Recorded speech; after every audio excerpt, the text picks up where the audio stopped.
Assalamualaikum warahmatullahi wabarakatuh. Alhamdulillah, alhamdulillahilladzi hadana subulas salam wa afhamana bi syari'atin nabiyil karim.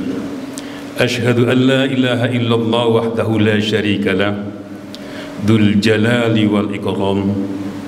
Wa asyhadu anna Muhammadan abduhu wa rasuluh al-mab'us rahmatan lil alamin. Allahumma salli wa sallim wa barik ala nabiyyina Muhammad ibn Abdillah wa ala alihi wa ashabihi wa man tabi'ahum bi ihsanin ila yaumil qiyamah. Fa ya ibadallah, usini wa iyyakum bi taqwallah faqad fazal muttaqun. Qala Allah Ta'ala fi kitabil karim, a'udzu billahi minasy syaithanir rajim. Bismillahirrahmanirrahim. Ya ayyuhalladzina amanu taqullaha haqqa tuqatih wa la tamutunna illa wa antum muslimun. Wa qala ta'ala aidan, subhanalladzi asra bi'abdihi lailan minal masjidil haram ilal masjidil aqsa alladzi barakna haulah linuriyahu min ayatina innahu huwas samiul basir.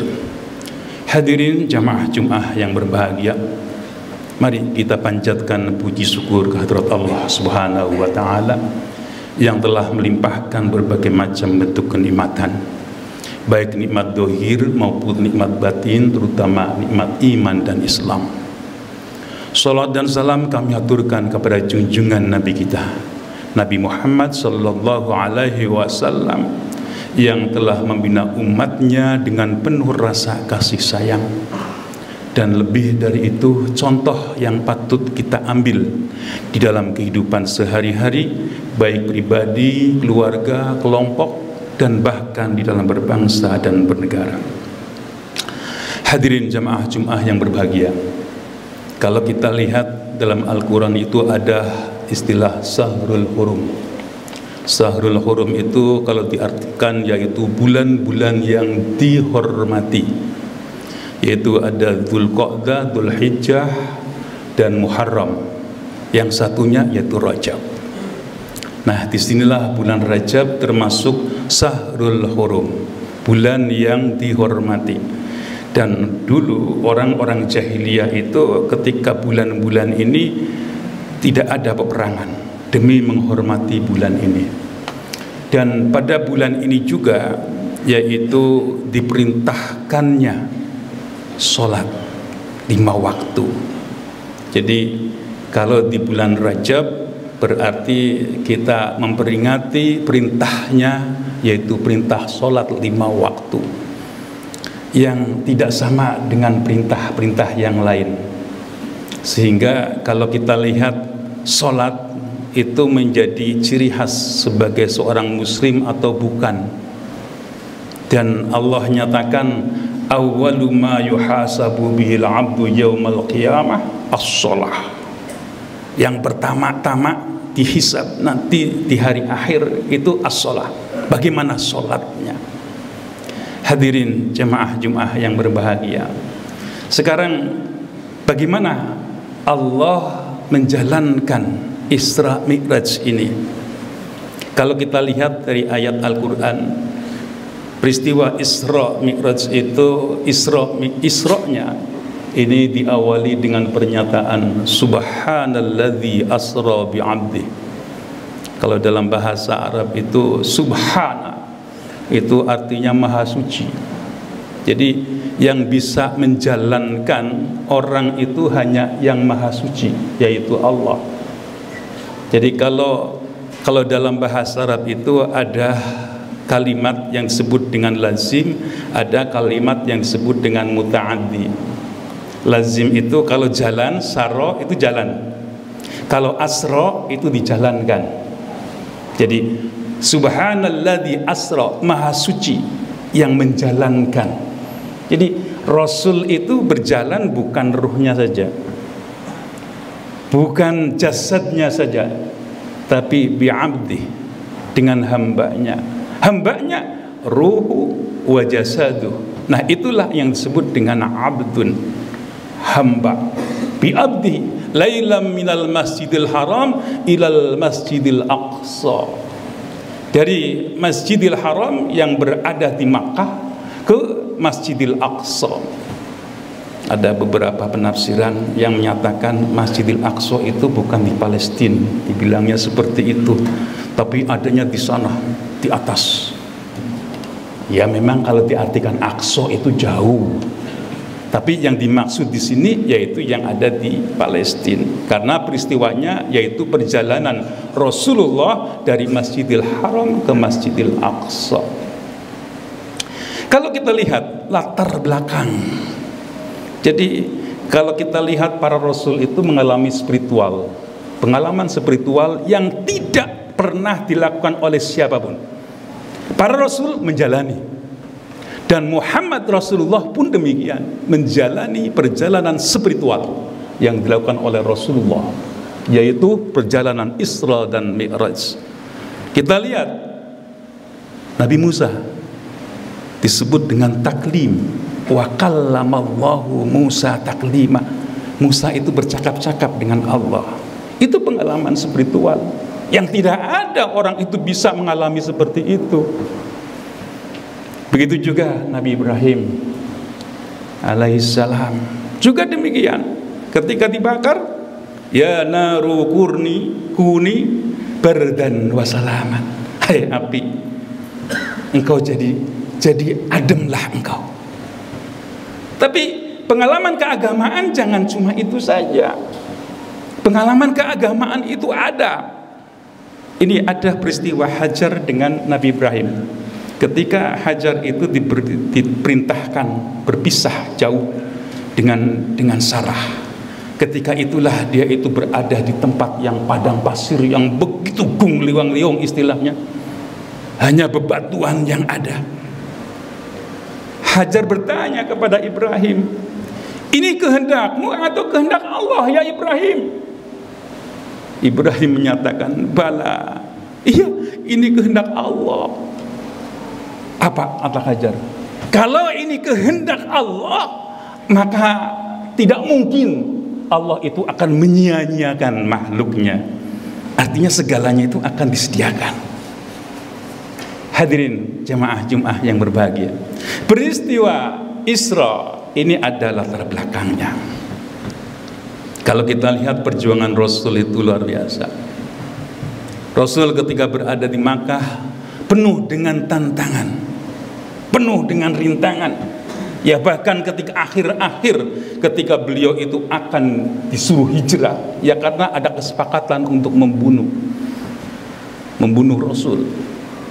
Ya memang kalau semua Rasul itu tidak ada yang pindah tanpa seizin Allah, tanpa seperintah Allah, itu tidak ada. Nanti kalaupun ada semacam Nabi Yunus ya, yang dia itu ditelan oleh ikan, nah diperingatkan oleh Allah.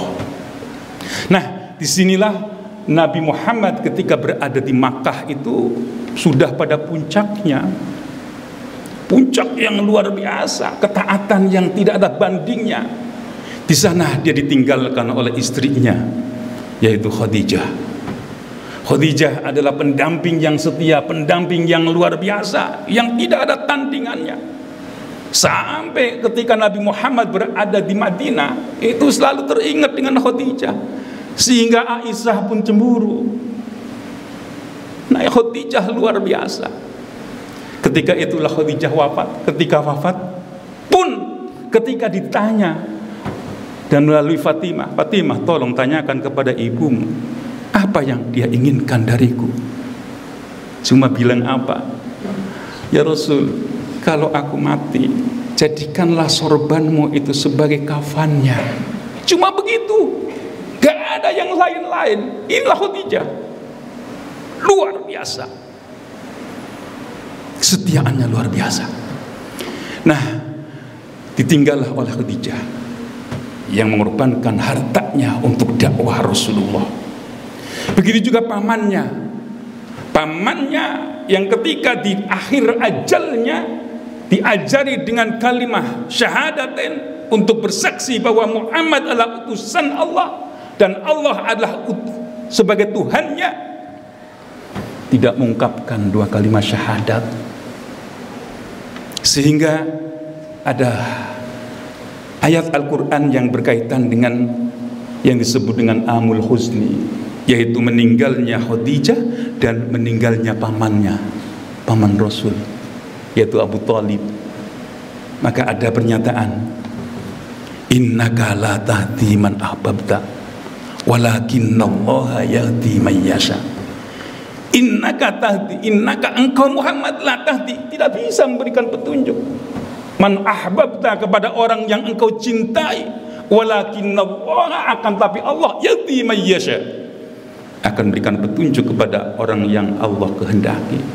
Maka Rasul pun sadar bahwa seorang Muhammad sebagai utusan ilal balah, tugasnya hanya menyampaikan. Masalah dia itu beriman atau tidak bukan urusannya. Nah, disinilah makanya Allah berikan tabsyir, diberikan kegembiraan dijalankannya Rasulullah dari Masjidil Haram ke Masjidil Aqsa. Kalau kita lihat di sana ada alladzi barakna haula, aku berikan keberkahan di antara Masjidil Haram, Masjidil Aqsa. Ini kalau kita lihat para dai itu kadang-kadang mengungkapkan ada temuan-temuan, ya kita nggak usahlah mempersalahkan mereka dengan ada pernyataan-pernyataan itu hadis dhaif, itu tidak kuat, itu nggak usahlah. Kalau kita ambil pelajaran, memang alladzi barakna haula itu artinya di sana itu Allah memberitahukan kepada Rasul bahwa perjalanan hidup itu umat Muhammad itu beraneka ragam. Ya walaupun dengan bahasa yang berbeda. Kan kalau peristiwa Isra Mi'raj itu Nabi Muhammad itu mengendarai kendaraan buruk. Dalam keadaan buruk itu berdua dengan Jibril. Maka ketika ada permasalahan diungkapkan di sana perumpamaan, ada beberapa perumpamaan, terus Nabi Muhammad bertanya kepada Jibril, "Hai, apa itu Jibril?" Itu perumpamaan-perumpamaan dengan dibahasakan seperti itu. Ya itulah memang keadaan yang ada. Umat Islam itu pada umat Muhammad modelnya macam-macam. Hanya sebagai perumpamaan. Umpamanya di sana ada orang yang Nabi Muhammad itu melihat ada seekor binatang yang besar, banteng yang keluar dari lubang dan akan masuk lagi. Itu diumpamakan adalah ucapan. Ucapan itu kalau sudah keluar tidak mungkin bisa ditarik. Itu perumpamaan. Nanti ada lagi orang yang berenang di dalam darah. Oh, ternyata orang yang makan riba. Ya itu perumpamaan. Nanti ada lagi ketika Nabi berjalan dan di sana di atas menemui wangian yang harum. Nabi Muhammad bertanya kepada Jibril, "Apa gerangan kok harumnya sampai seperti ini?" Ini adalah masitah yang mempertahankan akidahnya demi akidahnya, daripada ditukar dengan gemerlapan duniawi, yaitu di hadapan Fir'aun, dia lebih memilih untuk mempertahankan akidah. Itu ya benar juga. Orang yang bisa mempertahankan akidahnya, syariatnya, maka dia akan selamat dan akan harum. Ya itulah perumpamaan yang ada di dalam kehidupan di dalam peristiwa Isra. Dan begitu juga peristiwa Mi'raj. Ini ada perbedaannya Pak ya. Kalau pernyataan Isra itu dalam Al-Quran, kalau Mi'raj itu disebutkan di dalam hadis. Hadisnya yaitu sahih, tidak ada yang dhaif. Nah, ada beberapa pendapat ulama, kalau orang tidak percaya terhadap adanya Isra itu kafir. Karena apa? Ayat Al-Quran.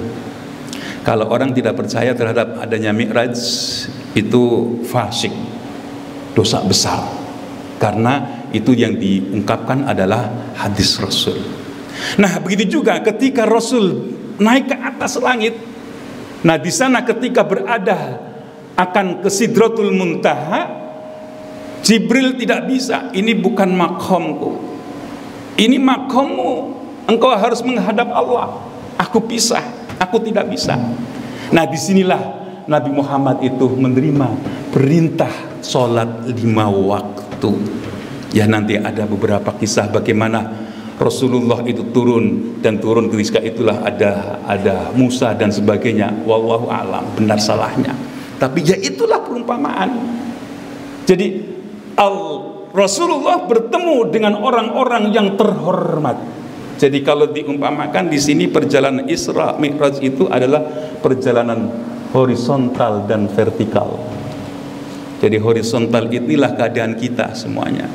Vertikal itulah keadaan-keadaan orang-orang yang mulia di atas sana. Dan ini diabadikan, yaitu ketika Rasulullah itu sampai di atas Sidratul Muntaha, Allah menyatakan assalamu alayka ayyuhan nabi. Ini kalau orang sufi, Pak. Orang sufi itu kenikmatan yang paling nikmat itu ya bertemu dengan Allah. Kalau orang sufi bilang, aku kalau ketemu dengan Allah tidak akan turun lagi. Tapi dasarnya Rasul maka menyatakan assalamu alaina wa ala ibadikas sholihin. Selamat atasku dan selamat pula atas hamba-hambamu yang soleh-soleh. Nah, inilah. Jadi perjalanan Isra dan Mi'raj itu adalah perjalanan spiritual Rasulullah, yaitu menggambarkan kehidupan horizontal dan kehidupan vertikal. Kalau kita lihat pesannya yang inti, yang pertama yaitu menguji keimanan kita. Ketika Rasulullah menghabarkan perjalanan Isra, orang kafir Quraisy itu menyatakan, "Hai Muhammad, engkau mengumpulkan aku hanya untuk bercerita tentang mimpimu itu." Menghambur-hamburkan sorban, Pak. Sorban di zaman jahiliyah sudah ada. Seperti itu. Yaitulah orang yang tidak beriman. Tapi ada juga orang yang beriman. Ini kalau kita lihat orang yang beragama Islam, itu orang yang cerdas. Cerdas hatinya dan cerdas akalnya. Sering saya sampaikan bahwa siapa yang masuk Islam awal? Ali karramallahu wajhah. Karena Ali lah yang cerdas. Nah, di sini juga ada Hamzah. Hamzah ketika itu, kapankah Muhammad berbohong? Kenapa mereka mendustakan? Di sini hanya ada Abu Bakar Siddiq yang membenarkan. Hamzah langsung menyatakan keimanannya. Yang kedua yaitu perintah sholat. Sholat inilah yang menjadi ciri sebagai orang yang beriman dan tidak beriman, itu cirinya sholat. Dan yang ketiga, intinya umat Islam itu disuruh untuk menguasai teknologi, yaitu dengan peristiwa perjalanan yang begitu jauh. Itulah sekelumit khutbah yang dapat sampaikan.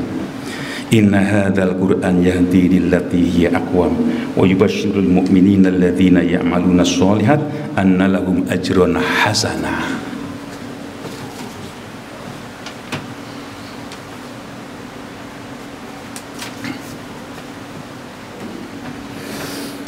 Alhamdulillah nahmaduhu wa nasta'inuhu wa nastaghfiruh wa na'udzu billahi min syururi anfusina wa min sayyiati a'malina. May yahdihillahu fala mudhillalah wa may yudlil fala hadiyalah.